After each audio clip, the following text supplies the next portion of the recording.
Hey guys, my name is Joshua Koerner. I hope that you're having a good day today. I am so excited about talking to you with this subject in mind, with the Sony a6300, the Fuji X-T100, the Canon EOS M50, and the Olympus OMD E-M10 Mark III. These all hit similar price points, similar value propositions, hypothetically, and they're going to be yielding a lot of very similar results when you use them. So I think that by diving into these points of differentiation, by doing this deep dive, you're going to be able to make a better, more informed decision if you're looking for a camera in this at this price point. We're kind of going to have two big parentheses to this whole thing. We're going to start with device versus system.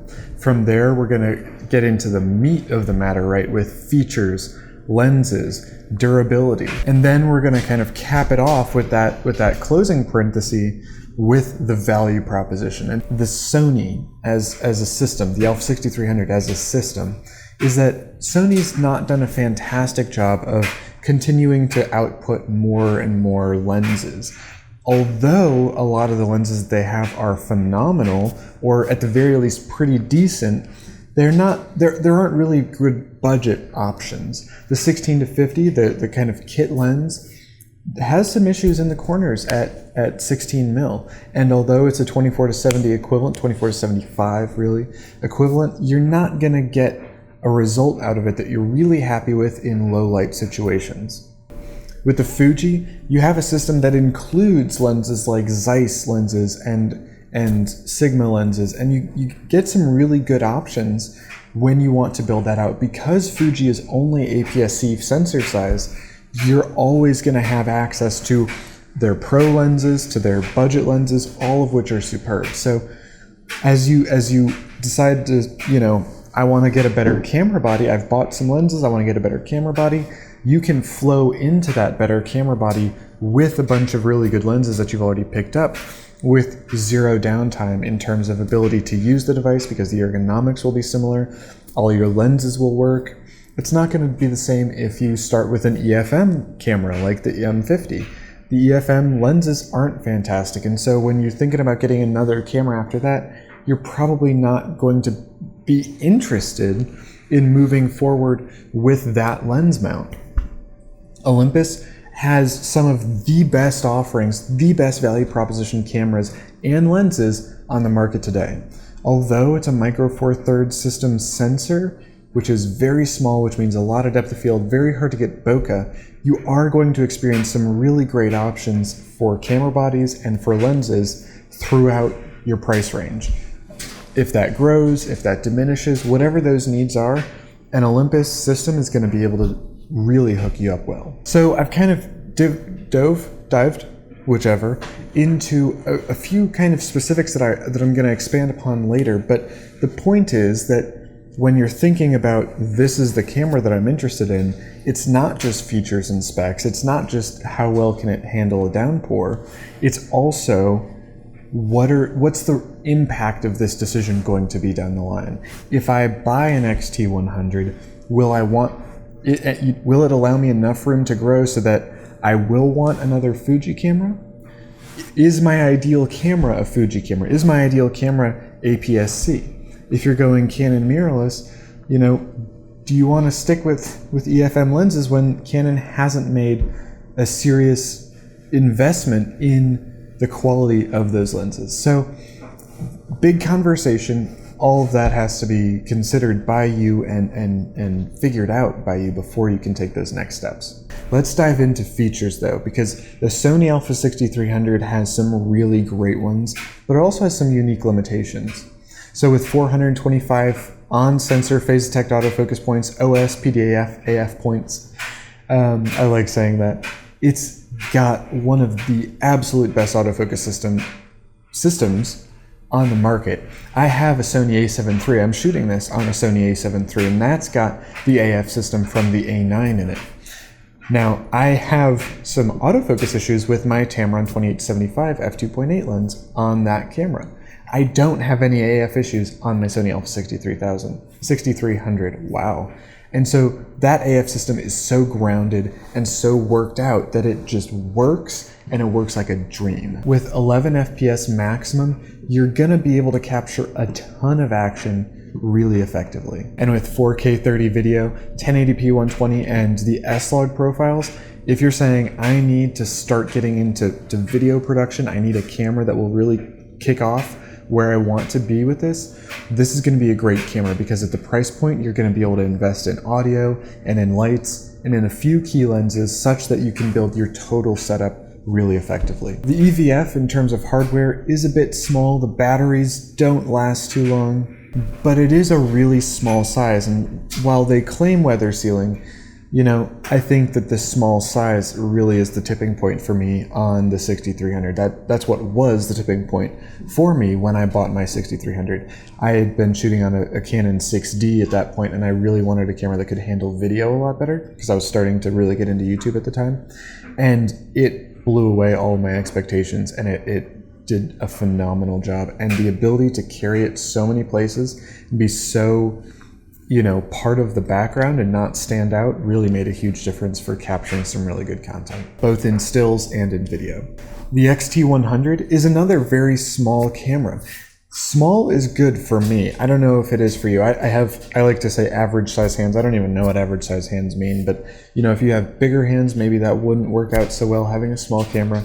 But the X-T100 is a small camera, and it works because Fuji has really nailed down and worked out some really effective ways to manipulate the device so that you get a really great response out of it. The manual controls are great. The EVF is good. The tilty flippy touchscreen is good. With a 91 area autofocus system, Fuji, by the way, was the first to put phase detect autofocus in a camera. So they've kind of, while we're seeing in the broader market them lagging behind Sony a little bit, cameras like the X-T100 are actually probably going to be on par or better than the 6300 because it's newer. Newer means that they've had a little bit more time to make some tweaks. They've had the XH1 and the XT2's algorithms to refine and update with their Kaizen firmware updates, such that then in the X-T100, you're getting a really well-developed autofocus system. It has a really good pedigree. Shooting 6 frames per second, it's not a whole bunch, but most people don't really need too much more than 6 or 8. 10 is fun and nice. It's more ego than it is necessary, so 6 FPS seems pretty decent to me. For video, it shoots 4K 15, so that's not really useful, but it does shoot 1080p 60, and it is oversampled if I recall correctly, which means that you're gonna get a really good 1080p image out, and that's really the most that most people want or need. I have a really nice gaming laptop that's been fully spec'd out, the whole 9 yards, and I will shoot in 1080 because it is so much easier on, even on that machine that has a dedicated video card, a very high-end CPU, lots of RAM, solid state drives, the whole 9 yards. 1080p is so much easier to work with. So I find myself oftentimes shooting in 1080. If you're gonna be in that boat too, I'd recommend this camera's video functionality. One of the last things that I didn't mention earlier when I was kind of talking about the hardware components before I should have done is the film simulations. With Fuji, you're gonna get brilliant, fantastic color science. Fuji has been a chemical company for a long time, and they still are. And what that means is not, you know, you're going to clean your bathroom with Fuji chemicals, but what it does mean is that they've really worked out on an atom molecule level what it takes to get really good colors. And so those really good colors, when you transition them into the digital space, turn out really, really refined and really good. They're images where you can say, I took that image and I posted it to social, or I took that image and I published it to, you know, some website that you're a part of or whatever. It's going to be a very much, I shoot, I deliver, and that's really lovely. The features of the M50, it's for an autofocus system, it's only using dual pixel autofocus. I am not a huge fan of dual pixel autofocus, but a lot of people say that it's the best one on the market. I personally prefer Sony's OSPD-AF solutions, but a lot of people swear by DP-AF, so it's gotta be really good. It is, to an extent, an industry standard. Shooting 10 frames per second, 4K 30 without DP-AF, only with contrast detect autofocus, 720p 120. The video feature set really isn't on par, even though the X-T100 doesn't do that 120 frames per second in 1080, and even though the Sony does 4K with full autofocus functionality, you might be saying to yourself, that's not a huge difference. But when you're thinking, okay, as I grow into this device, I'm going to need to use it in a more and more professional capacity, even if I'm just a hobbyist, even if I'm just a prosumer, the video functionality of the M50 does not grow with you. It is good, it is fine, but it does not grow with you. And as you develop as a photographer, videographer, creative of any description, you're going to want that bar to stay higher than how you're going to be able to push it. The M50 with video is not going to be able to do that. The M50 too has a vari-angle touchscreen. A lot of people really love those. I am not enamored. I like my screen to be tilty at best. This setup, it would be nice if there were one, but I'd rather just get a monitor. I don't know, I don't like touchscreens either. So for some people, that's a really big deal. It's not for me. With the OMD E-M10 Mark III, you're getting 121 contrast detect autofocus points. Now, these are not really at the same standard that phase detect autofocus points are. On the flip side, they are incredibly reliable. So you're going to, say you have a 6300, in incredibly dark environments, that's going to revert to contrast detect.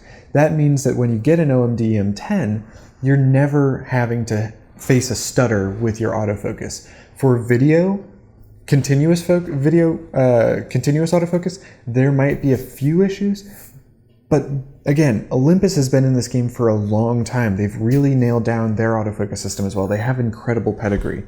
So I'm confident that this is going to do very well, especially for stills, but it will also be passable for video. At 8.6 stills frames per second, and with 4K 30, you're gonna be able to capture both every single moment that happens that you're gonna away with, or if you wanna make videos, you're gonna be able to have the hardware to make that happen. This is the only one of these cameras that has physical in-body image stabilization.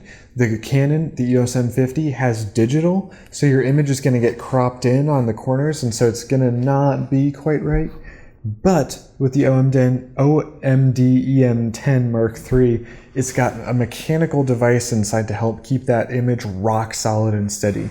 These Micro Four Thirds sensor cameras with IBIS, they're just superb. That IBIS really makes a massive difference in your ability to capture smooth, steady, stable images and video. Also, like the Fuji, but even more so than the Fuji, the OMD E-M10 Mark III has a lot of manual control surfaces. As you grow as a photographer, you'll want more and more of those, and being able to manually control a camera, really, I love shooting film, and it really takes you back to that time, right? You're not having so many, like, dials, and you get more tactile interaction with the device, and that puts you more in the shoes of the photographer and not the snapper. You're not just snapping along, you're capturing moments. You're not just making images, and that means so much. So from a user experience perspective, the OMD E-M10 is going to be a great camera to have. We're going to kind of talk about lenses just a little bit. We did touch on these earlier, so I'm not going to take too long. But with the Sony E-mount for APS-C, they're good. Some are great, not too many. They're all a bit pricey. And to get really good performance, you're going to have to go up to the full frame lenses. Sony wants you to go that route. I wouldn't entirely recommend it if that's not where you want to go, right? Like, don't buy into it because Sony tells you you should buy into it because you want to. But the lenses are all just a little bit too pricey to be incredibly motivational. I got the Sigma 30 f1.4 DCDN lens for mine because it was incredibly sharp, incredibly bright, and it hit my price point correctly. There are really good third-party options for Sony E-mount. The native lenses, not so much. For the Fuji X-mount lenses, they're all just blow your mind superb. The issue with them is that they're a bit pricey. They're not Sony tax levels, but there is a bit of a Fuji tax on them. The problem with Fuji is that there isn't really that same level of third-party lens support, and so you're gonna probably want to stick to Fuji X branded lenses in the first place. The upside is that they're all really good, and you can get everything from a great budget option to an absolutely top-of-the-line professional lens within Fuji X mount and not have to adapt or anything like that. They are the only company right now that makes and supports for their cameras APS-C sensor size format lenses that are above and beyond professional grade. So that's a really high bar that's being set by Fuji, and it means that, say you get in on the ground floor with a kit lens, you can keep going up forever with those. Canon EF-M lenses, they're pretty bad, pretty much across the board. They're serviceable and they'll get you a good shot, but if you have Canon EF lenses and you can adapt those, that might be a better option, because the EF-M lenses aren't very good. You're gonna lose a lot of the size and weight benefits by doing that. The camera's gonna make up for the lens more often than not, but they're not great lenses. With the Olympus, we're seeing another case like with the Fuji. There are good options that are budget, that are surprisingly good for the price point, and then there are going to be great options that are very professional, that are going to cost a professional amount of money.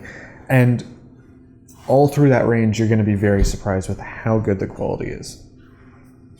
Like I was saying earlier, Olympus has an incredible pedigree of incredibly high quality cameras and lenses between so many different factors that Olympus is never a bad way to go. Let's dive into durability for a minute. This is going to be another quickie because it's pretty straightforward. The a6300 they say is weather sealed. I have never been willing to get mine wet, besides like between the interior of a building and my car. Maybe I'm a lunatic, but I don't trust Sony weather sealing that much. The Fuji weather sealing doesn't exist on the X-T100. When it does, it's fantastic, but it's not here. The Canon EOS M50 is not weather sealed, so don't try anything funky with that. And then the Olympus is weather sealed, and Olympus's weather sealing is very near the top of some of the best weather sealing that you're going to get on the entire market. So even though the EM10 Mark III probably doesn't have like the Supremo weather sealing, it's still going to be very good. So now it's time to dive into that closing parenthesis, right? The value proposition that really helps tie all of these pieces together. The a6300 has a very high value proposition. If you're saying, you know what, I want to get into filmmaking, I want to become a YouTuber, whatever it is, right? Say you want to get into sports photography, or you're starting out trying to be a photographer. The a6300 for both of those use cases is going to be a fantastic option. The X-T100 has a middling to high value proposition. The M50 is it's pretty middle of the road, really. The lenses aren't there to support it. The feature set is fine, but it's not really built out the way that it really needs to be. The thing is that I've kind of thought about picking up an M50 just because Canon cameras work, right? And so even though the lenses aren't great, even though the feature set isn't what I want it to be, what I feel like it should be, the M50 can still be compelling because Canon cameras work. In terms of the Fuji X-T100, to take a step back for a second, I've also thought about getting that because I really buy into Fuji as a brand and their colors and their lenses, and I really want to be a part of that. So I own an a6300, and I've seriously considered getting the X-T100 and the M50. The OMD E-M10 is a touch off the charts though. For the price point, it's one of the best cameras that you can get. So I've really enjoyed having the opportunity to dive into these really compelling devices with you, and I hope that you've really enjoyed them. I would really appreciate if y'all would subscribe if you really like this video. Potentially smash that like button, or if you're a subscriber of Leon Lush, hip thrust that like button. That's always a line that really makes me chuckle. You know, ring that notification bell, all those things would mean a ton to me. I really appreciate your time and your attention in this video, and I'm so much looking forward to seeing you in the next one. Thank you.